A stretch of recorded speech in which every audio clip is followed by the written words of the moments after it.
Cindy Diggs owns Diggs and Eames, and she's got quite a resume. She is an incredible attorney. And I'll tell you what, Cindy, I pray to God that I never have to ever call you and use your services. But if anyone out there does, you have quite a resume. Past president of the Association of Women's Attorneys in Houston for the 2014-2015 term, president of the Association of Women Attorneys, and I mean, it just goes on and on and on. So thank you for spending some time with us here. When it comes to family law and when it comes to LGBT law, this law firm, and I've been doing some research on you here just in the short time that I've had, you guys know your stuff. So let's get serious about this. What does this mean for you, a family law attorney in the city of Houston, in a state that had up until today a constitutional amendment against same-sex marriage? Because there is this is all uncharted territory. I mean, we don't know what divorce is going to look like. We don't have divorce law for same-sex partners in Texas, do we? Well, the law should apply the same way. We don't have it simply because we haven't had same-sex divorces until a week ago. But, you know, the Texas Supreme Court a week ago declined to allow the Attorney General of the state of Texas to intervene to prevent a same-sex divorce. Right. A little bit different case, but right. But that's one of the issues that was actually presented before the United States Supreme Court in the decision that came down today, which is whether or not Texas or any state has to recognize a same-sex union that was done in another state. And we do, correct? And according to this decision, we do. And we also have to perform same-sex marriage in the state of Texas, even though we have a constitutional amendment against it, correct? Well, the state has to issue a license to same-sex couples. Okay. Is what it specifically says. And from what I've been reading, as far as I know, there are many counties, and I believe Harris County is one of them, where Stan Standard said, look, I'm ready to rock and roll. I'm going to start printing these things off. So as far as you know, is that going to happen in Harris County? As far as I know, it's going to happen in Harris County. There will be legal challenges to this out the yin-yang, don't you believe, Cindy? Oh, I certainly think so. Well, give me an example of what you see coming down the road. I mean, as a family law attorney, you will expect to hear from who? I mean, there will be same-sex partners that will come to you and say, what? Cindy, walk us through this so we get the T's crossed and the I's dotted. Well, initially, what it's going to mean to from a family lawyer's point of view, is that people who have been married in other states that allowed same-sex marriage in the past are now going and have moved to Texas are now going to be able to file for divorce here. And up until recently, that was up in the air. Because as you know, our Texas Supreme Court ruled on that last week, although they made that ruling last week based on procedural grounds and kind of sidestepped the constitutional issue. With the United States Supreme Court coming down with this opinion, however, it's going to be clear that the state has to issue licenses to same-sex couples, and in addition, the state is going to have to recognize those same-sex unions.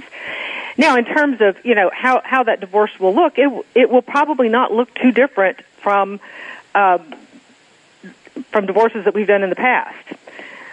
We're talking, just so folks are just tuning in, we're talking to Cindy Diggs. She's a partner at Holmes, Diggs, and Eames. It is a law firm, family law firm, that specializes in LGBT relationships and law. What about child custody? I mean, are there precedents in Texas for child custody cases for gay couples? Well, yes, there are. In fact, what has happened in Texas, despite the fact that you don't have, you know, and didn't have gay marriage in Texas until this decision came down, there are nevertheless many couples in Texas who have adopted. And when those couples separate, and we've represented couples in that situation, you still have to decide, you know, who is going to be the primary caretaker for the children, what the visitation rights are going to be, what kind of support is going to be paid. So that's already been happening in Texas and in other states that nevertheless have had bans on gay marriage. You can't ban the need to, you know, provide for support for children, for example, or at least no one's done it to my knowledge. But this will be the first time that it was illegal. See, what this is, I mean, this whole decision today is from a legal perspective. I mean, when we talk about marriage, what the Supreme Court is talking about is a 14th Amendment.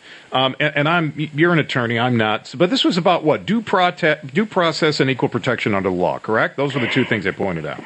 Right. They stated that the fundamental liberties protected by the 14th Amendment's due process clause extend to certain personal choices, and that includes marriage. Right. So now here we are talking about divorces. So this legal union, and that's what we're talking about here for right now. This legal document, this contract that you enter into with the other person. We now have to look at whose last name is being used, who is going to be the primary caregiver, as you said, who's paying child support, who's not paying child support. I mean, all of those things are going to. I would assume from your point of view, you make it sound like it's just like falling off a log, but I have to believe you have to start almost all over again and figure out what this looks like. Well, I think it's easy to jump to that conclusion, and it's a very good question. But the fact of the matter is, take the example of whose name will the child have? When a same-sex couple separates or divorces, the child already has a name. That's the name that the child's going to continue to have, whether it's Smith or Jones or Smith-Jones or whatever it is, that's going to continue. Right, and let's just say we're talking about 3 consenting adults. Is there anything to stop after this decision today, in your view? And again, I don't expect you to have all the answers, but is there anything in your view that could stop that? I mean, couldn't they make the same argument as same-sex partners? Hey, we love each other. I mean, why should the law not include us as well? Well, I think that there's at least an argument that they could make that, but there's at least a possibility they could make that argument, but not based on what was decided by the United States Supreme Court today, because that decision was based essentially, to simplify it, on the theory that, well, if persons of opposite sex can fall in love and marry one another, why can't persons of the same sex do that? And at present, we don't have multiple party unions in the United States for same-sex or for opposite-sex couples either. All right, so, but if, and I understand what you're saying, so if there were 3 consenting adults, and hang on, this is all hypothetical, that decided they wanted to do that, and you as an attorney would say, well, look, the court ruled on 2 same-sex partners. That's what they ruled on. So what you'd have to do is you would have to go through the process, the appellate process. You'd have to get all the way up to the Supreme Court, and they'd have to decide on that too, right? I mean, that... Well, interestingly, the Supreme Court doesn't have to decide. It's my understanding with Supreme Court jurisprudence that they choose the cases that they decide. But someone would have to decide it, the Fifth Circuit perhaps, or the Texas Courts of Appeal, depending on where it was being appealed from.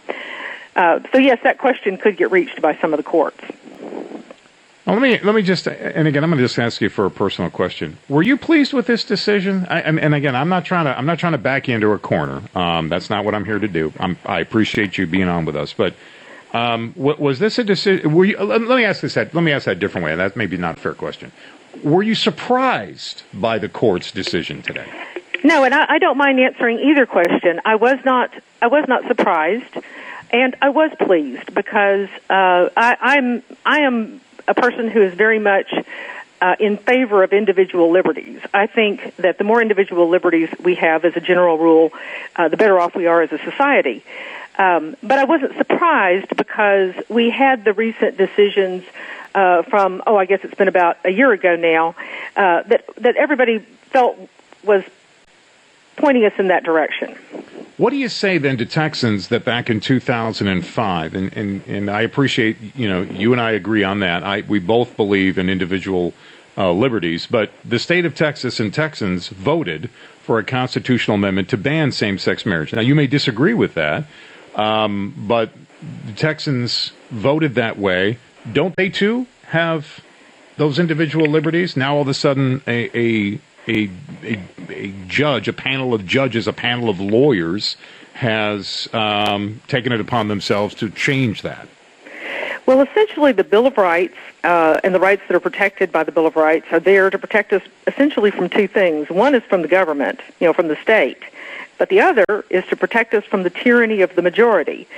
And we certainly live in a democratic society. We like to consider ourselves a democratic nation, and the majority, in most cases, rules, except when it comes to matters of fundamental freedoms. There were times in this country, if the majority ruled, then people of color would have no freedoms, and so forth and so on. So there are times when it's appropriate for the high court to protect us from ourselves.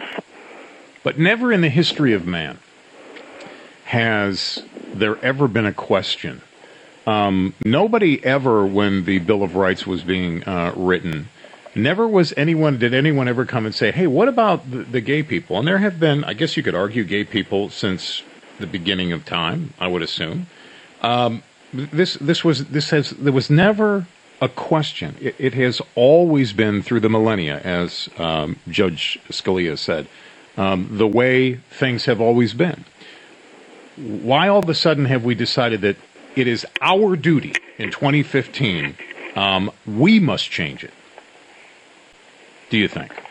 Well, certainly it's a question of the times. Even the justices who wrote the dissenting opinions acknowledged, I believe Scalia was the one who acknowledged this, that this is a big question for our time, and but Scalia felt that it is a question for the legislature and not a question for the court, and so for the most part, it appears did the other dissenting justices, and there were 4 of them. So certainly that was the point of view of the dissent, and it was a close decision, and they certainly make those arguments in the dissents. Cindy, I got to wrap it up here. We're going to have to take a break, but I want to thank you so much for coming on, and thank you for reaching out to me. Let's keep in touch with each other, and I appreciate your expertise, certainly this afternoon. Let's do that. Thank you very much for having me. You betcha. Cindy Diggs, an attorney who understands things a little better than I do. Your phone calls coming up next.